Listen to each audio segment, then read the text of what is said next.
देखिए, बहुत सारे लोगों का कमेंट आ रहा था कि हमें कंपैरिजन वीडियो चाहिए बिटवीन दो फंड के बीच में। Number one, Nippon India power and infra fund के बारे में, and number second, SBI energy opportunity fund के बारे में। दोनों फंड के बीच में हमें एक कंपैरिजन वीडियो चाहिए।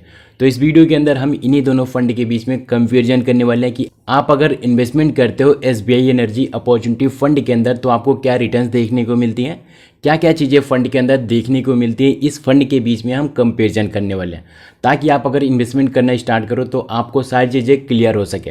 तो चलिए इस वीडियो को स्टार्ट करते हैं एंड कंपैरिजन समझते हैं। ओके, तो आप अभी स्क्रीन पर देख सकते हैं हम आ चुके हैं दोनों फंड के बीच में कंपैरिजन करने के लिए।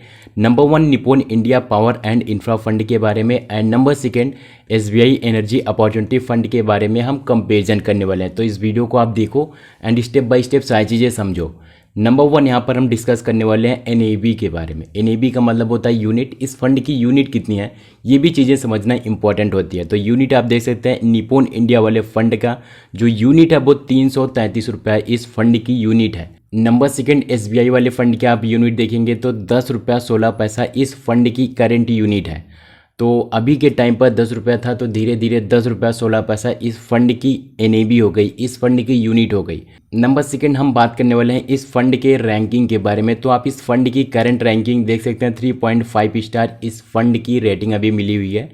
एंड साथ ही साथ एसबीआई एनर्जी फंड को भी 3.5 स्टार की रेटिंग मिली हुई है। देखिए, जब बात आ जाती है एसबीआई की तो कई गुना ट्रस्ट बढ़ जाता है। एंड मैं आपको बता दूं, बहुत सारे इन्वेस्टर इस फंड के अंदर इन्वेस्टमेंट करना स्टार्ट कर दिए हैं और आगे भी बहुत सारे इन्वेस्टर इस फंड के अंदर इन्वेस्टमेंट करेंगे। बिकॉज ये जो सेक्टर है यहाँ पर आपका जो पैसा होता है वो एनर्जी के सेक्टर में, मेटल के सेक्टर में, ऊर्जा के सेक्टर में आपका पैसा इन्वेस्टमेंट होता है, जिससे कई गुना रिटर्न आपको जनरेट होता है। आगे हम वीडियो के अंदर डिस्कस करेंगे कि आपका पैसा कहाँ कहाँ पर इन्वेस्टमेंट होता है, सब कुछ डिटेल में जानेंगे। नेक्स्ट पॉइंट हम बात करने वाले हैं रिटर्न्स के बारे में। तो रिटर्न्स के बारे में आप अभी देखेंगे तो निप्पॉन इंडिया वाला जो फंड है ये अभी तक आपको 16.52% का रिटर्न देखने को मिला है। एंड 2 वीक हुए हैं एसबीआई एनर्जी वाले फंड को लॉन्च हुए, वहाँ पर आपको ऑलमोस्ट 1.5% का रिटर्न देखने को मिला है, जो कि काफ़ी सही चीज़ है। एंड 3 ईयर्स की बात करें तो आपको 36% का रिटर्न देखने को। बात कर लेते हैं इस फंड के अंदर और ज़्यादा डिटेल में जा करके, जिससे आपको और चीज़ें क्लियर हो सके। So as you can see now कि आपको 1 साल के अंदर आप इस फंड के अंदर इन्वेस्टमेंट करते हैं निप्पॉन इंडिया के अंदर या फिर एसबीआई के अंदर, तो आपको इतने रिटर्न्स मिलेंगे। 76% का अभी तक रिटर्न देखने को मिला है 1 ईयर के अंदर। एंड 3 ईयर्स की बात करें तो 35% का रिटर्न देखने को मिला। एंड 5 ईयर की बात करें तो 27% का रिटर्न देखने को मिला, जो कि काफ़ी कमाल की चीज़ होती है। एंड ओवरऑल आप देखोगे तो आपको 16.4% का रिटर्न देखने को मिला है, जो कि 16% का रिटर्न आपको ओवरऑल देखने को मिला है। जो इस डेटा को देख करके हम कह सकते हैं कि आने वाले समय में इस फंड का जो रिटर्न साइज है वो कई गुना बढ़ जाएगा। बिकॉज आप 5 ईयर तक रिटर्न देख सकते हैं। उससे पहले जो फंड मैनेजर इस फंड को मैनेज कर रहे थे वो उतने अच्छे रिटर्न्स नहीं जनरेट कर पा रहे थे, बट राइट नाउ आप देख सकते हैं 5 ईयर का ये रिकॉर्ड बताता है कि आपको यहाँ पर 27% का रिटर्न देखने को मिला है। एंड 1 ईयर की बात करें तो आपको 76% का रिटर्न देखने को मिला है, जो कि ऐसे बहुत ही कम फंड होते हैं म्यूचुअल फंड के अंदर जो आपको इतना रिटर्न जनरेट करके देंगे। नाउ नेक्स्ट पॉइंट आ जाता है बेंचमार्क। बेंचमार्क का मतलब ये होता है कि आपके पैसे कहाँ पर इन्वेस्टमेंट हो रहे हैं, कौन सी कंपनी में। देखिए, जो कंपनी है वो पावर सेक्टर के फंड है। निप्पॉन इंडिया वाले फंड के अंदर निफ्टी इंफ्रा टीआरआई वाला फंड बेंचमार्क के लिए वर्क करता है। एंड एसबीआई एनर्जी के अंदर निफ्टी एनर्जी टीआरआई वाले फंड इस फंड के अंदर अवेलेबल है। तो अभी हम इस फंड के अंदर कहाँ कहाँ पर पैसे आपके इन्वेस्टमेंट होते हैं वो चीज़ समझते हैं। निप्पॉन इंडिया का फंड है जिसकी डिटेल्स हम समझते हैं। होल्डिंग एनालिसिस के बारे में हम समझते हैं कि आपका जो पैसा इन्वेस्टमेंट होता है वो इक्विटी में 94% पैसा आपका इक्विटी में इन्वेस्टमेंट होता है, जो कि स्टॉक मार्केट में जाता है।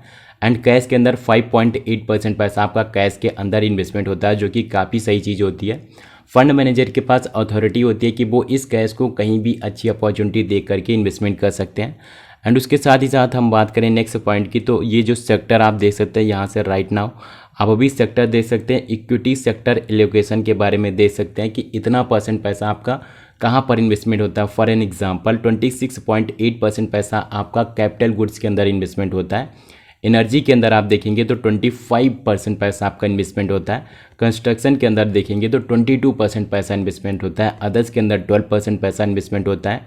कम्युनिकेशन के अंदर 7% पैसा इन्वेस्टमेंट होता है। ऑटोमोबाइल के अंदर 6.2% पैसा आपका इन्वेस्टमेंट होता है, जो कि काफ़ी कमाल का चीज़ होती है अगर इस सेक्टर के अंदर आपका पैसा इन्वेस्टमेंट होता है, जो कि एनर्जी का सेक्टर होता है, पावर का सेक्टर होता है, ऊर्जा का सेक्टर होता है, टेक्निकल का सेक्टर होता है, ऑटोमोबाइल का सेक्टर होता है। ऐसी जगह पर आपके पैसे इन्वेस्टमेंट होते हैं जहां पर आपको रिटर्न्स अच्छे देखने को मिलेंगे फ्यूचर में। इसीलिए बहुत सारे लोग इस फंड के अंदर ट्रस्ट करके इन्वेस्टमेंट करते हैं। नेक्स्ट पॉइंट हम बात करने वाले हैं एक्सपेंस रेशियो के बारे में। देखिए, आप अगर इन्वेस्टमेंट करते हैं निप्पॉन इंडिया के अंदर तो आपको 1.26% का एक्सपेंस रेशियो देखने को मिलता है, जो कि काफ़ी ठीक ठाक है, बिकॉज यहाँ पर आपको रिटर्न्स अच्छे देखने को मिलते हैं। एंड हम बात करें एसबीआई एनर्जी फंड के अंदर तो आपको 0.78% का एक्सपेंस रेशियो देखने को मिलता है, जो कि ठीक है, बिकॉज ये फंड अभी नया है। इस फंड के अंदर एक्सपेंस रेशियो धीरे धीरे बढ़ रहा है, तो आगे चल करके इस फंड के अंदर भी आपको रिटर्न्स बहुत ज़बरदस्त देखने को मिलेंगे।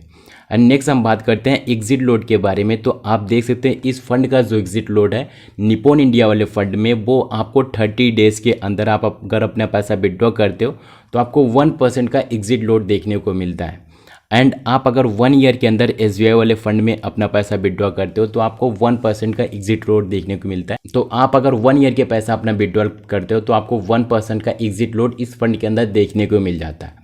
नेक्स्ट हम बात करते हैं टैक्सेस के बारे में। तो टैक्सेस की जहाँ तक रही बात, एक होता है शॉर्ट टर्म टैक्सेस एंड दूसरा होता है लॉन्ग टर्म टैक्सेस। देखिए, जो लॉन्ग टर्म टैक्सेस होता है वो 1 ईयर के बाद लगता है। आप अगर यहाँ पर इन्वेस्टमेंट करते हो 1 साल के बाद आप अपना पैसा विड्रॉ करते हो और आपका अमाउंट 1 लाख से ऊपर होता है तो वहाँ पर आपको 10% का टैक्सेस देखने को मिल जाता है। नंबर सेकंड होता है शॉर्ट टर्म टैक्सेस। आप अगर अपना पैसा 1 ईयर के पहले विड्रॉ करते हो तो वहाँ पर आपको 15% का टैक्स देखने को मिल जाता है। तो इसीलिए हम कहते हैं कि इन्वेस्टमेंट करने से पहले एक बार एडवाइस लेना बहुत ही ज़्यादा इंपॉर्टेंट हो जाता है। इन्वेस्टमेंट करने से पहले आप अपने एडवाइज़र से भी ज़रूर एडवाइस लेना इस चीज़ के बारे में, बिकॉज हो सकता है आपके टैक्स मिनिमाइज़ हो जाए ना। नेक्स्ट पॉइंट हम बात करने वाले हैं AUM के बारे में। तो आप AUM देख सकते हो निप्पॉन इंडिया वाले फंड का जो AUM है वो 3,885 करोड़ इस फंड का AUM है, जो कि काफ़ी सही है। एंड सेकेंड हम बात करते हैं एसबीआई एनर्जी वाले फंड के AUM के बारे में। तो आप देख सकते हो 6,700 करोड़ इस फंड का अभी तक AUM जनरेट हो पाया। तो कैन यू सी कि इतना कम समय के अंदर इतना बड़ा AUM जनरेट करना केवल और केवल एसबीआई वाले फंड के बस की ही बात है। हर कोई इतने कम समय के अंदर इतना ज़्यादा AUM नहीं जनरेट कर सकता। तो इससे ये पता चलता है कि बहुत सारे इन्वेस्टर इस फंड के अंदर इन्वेस्टमेंट करते हैं, बहुत सारे इन्वेस्टर इस फंड के अंदर ट्रस्ट करते हैं, तभी इतने कम समय में इतना ज़्यादा कलेक्शन जनरेट हो पाया। नेक्स्ट हम बात करते हैं SIP अमाउंट या फिर लमसम अमाउंट के बारे में। तो निप्पॉन इंडिया के अंदर आप अगर इन्वेस्टमेंट करना चाहते हो तो आप 1,000 से SIP करना स्टार्ट कर सकते हो एंड आप 5,000 से लमसम करना स्टार्ट कर सकते हो। एंड जहाँ तक रही बात एसबीआई एनर्जी फंड के बारे में, तो आप 100 रुपीज़ से SIP करना स्टार्ट कर सकते हो एंड 5,000 से आप लमसम करना स्टार्ट कर सकते हो। कुछ डिटेल्स इस फंड के अंदर अवेलेबल हो गई हैं एसबीआई एनर्जी वाले फंड के अंदर एंड कुछ डिटेल्स अभी अपडेट हो रही हैं। दोस्तों, यह वीडियो मैंने एजुकेशन पर्पज से बनाई है, यहाँ पर मेरा कोई पर्सनल रिकमेंडेशन नहीं है। इन्वेस्टमेंट करने से पहले एक बार आप अपने एडवाइजर से जरूर कंसल्ट करना। वीडियो पसंद आई तो वीडियो को एक लाइक करना, चैनल पर नए हो तो इस चैनल को सब्सक्राइब जरूर करके जाना, ताकि इसी प्रकार से इन्फॉर्मेटिव वीडियो आपको मिलती रही। अगर आपका कोई कमेंट है तो आप मुझे कमेंट बॉक्स में कमेंट करके पूछ सकते हो, मैं उसका रिप्लाई बहुत जल्द देता हूँ। हम आपको मिलते हैं किसी अगले वीडियो में, तब तक के लिए thanks for watching this video.